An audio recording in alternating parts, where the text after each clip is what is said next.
देखिए 25 जून 2021, समय 8:20 PM, स्थान आजमगढ़। इसमें यदि किसी बच्चे का जन्म होता है तो उसका लोकल जन्म समय क्या होगा, इसके संबंध में चर्चा करते हैं। देखिए आप श्री भादव माता पंचांग संवत 2078 का उठाएंगे। ये उठाने के बाद देखेंगे कि आजमगढ़ का जो है स्टैंडर्ड अंतर क्या है।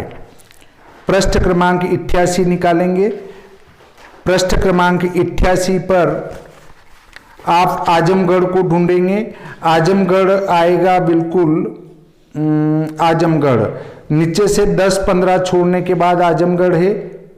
अपने आप मात्रा को गिनते हुए आ जाए, ऊपर से नीचे उतरेंगे तो यहां पर जो स्टैंडर्ड अंतर दिया है वो धन 252 दिया है।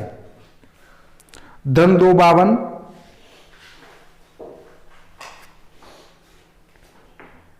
सबको मिल गया होगा। धन 252 होने के कारण से इसको जोड़ेंगे। ऋण को घटाया था और धन होने से इसको जोड़ेंगे। 2 मिनट 52 सेकेंड, ये हमारा स्टैंडर्ड अंतर है। स्टैंडर्ड अंतर, इसको हम जोड़ देंगे तो 52 और 20 और 2 22 और 8। अब देखिए आप विश्व दिनमान सारणी को उठाएं। विश्व दिनमान सारणी का वही पृष्ठ क्रमांक 27 निकालें और उसमें 25 जून के सामने देखें क्या लिखा है। जनवरी, फरवरी, मार्च, अप्रैल, मई, जून +2 28 लिखा है। मिला सबको? +2 28 है। +2 28 है तो लोकल टाइम बनाने के लिए धन को ऋण करेंगे तो +2 28 है तो -2 28 करेंगे। यह है बेलांतर।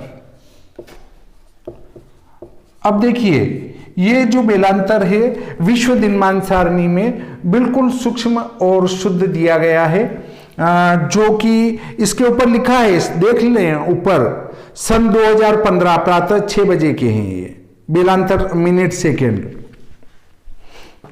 इनमें कोई विशेष अंतर नहीं आएगा, इसलिए अपने को हर साल की आवश्यकता नहीं लगेगी। 12 में से 8 गए तो 4, 5 में से 3 गए तो 2 और ये 20 बचे और ये 8 बचे। स्पष्ट लोकल जन्म समय, लोकल जन्म समय, इसको संस्कृत जन्म समय भी कहेंगे। संस्कृत जन्म समय, ये इस प्रकार से आप संस्कृत जन्म समय को निकाल सकते हैं। आजकल चूंकि जन्म समय और सूर्योदय पंचांग में दोनों स्टैंडर्ड टाइम में रहते हैं, इसलिए लोकल जन्म समय की आजकल आवश्यकता नहीं है। पूर्व समय में जब सूर्योदय पंचांग में भी लोकल हुआ करते थे, उस समय इसको निकालने की आवश्यकता लगती थी। आजकल आपको इसकी आवश्यकता नहीं लगेगी, केवल कॉपी के अंदर इसका एक कॉलम होने से हमें ये निकालना है, बाकी कोई आवश्यकता नहीं लगती है। देखिए जब भी मेरे पास जन्म पत्रिका आती है तो मैं खोल के उसका पहला पेज ही देखता हूं कि पंडित जी ने क्या लिखा है। लिखा है कि अगर वो अक्षांश नहीं लिखे, रेखांश नहीं लिखे, पलभा नहीं लिखी तो मतलब आगे कुछ बनाना नहीं आया होगा। तो सबसे पहले हम कहीं भी देखने भी गए, लड़की देखने गए या लड़का देखने गए, तो उसका फेस कट देखते हैं कि चेहरा कैसा है। अगर चेहरा सुंदर है तो हम कहते हैं नहीं ठीक है, इस संबंध को कर लेना चाहिए। और चेहरा ही पसंद नहीं आया तो हम कहते हैं अरे नहीं यार वो घर में शोभा नहीं देगी या शोभा नहीं देगा, अपने यहाँ जमाई आया हुआ। तो वैसे ही जन्म पत्रिका का मुखड़ा होता है, उसके मुखड़े पर जो पूर्तियां होती है उन कॉलम में कभी न तो काटा पीटी करना चाहिए और न ही उनको खाली छोड़ना चाहिए। यदि आपने खाली छोड़ दी तो जो आगे कोई विद्वान उस कुंडली को देखेगा तो उसके दिमाग में आ जाएगा नहीं यार ये किसी लोकल व्यक्ति ने बनाई है, और आगे ही सारी पूर्तियां व्यवस्थित मिली तो उसके दिमाग में एक छवि बन जाएगी कोई विद्वान ने यह पत्रिका बना रखी है।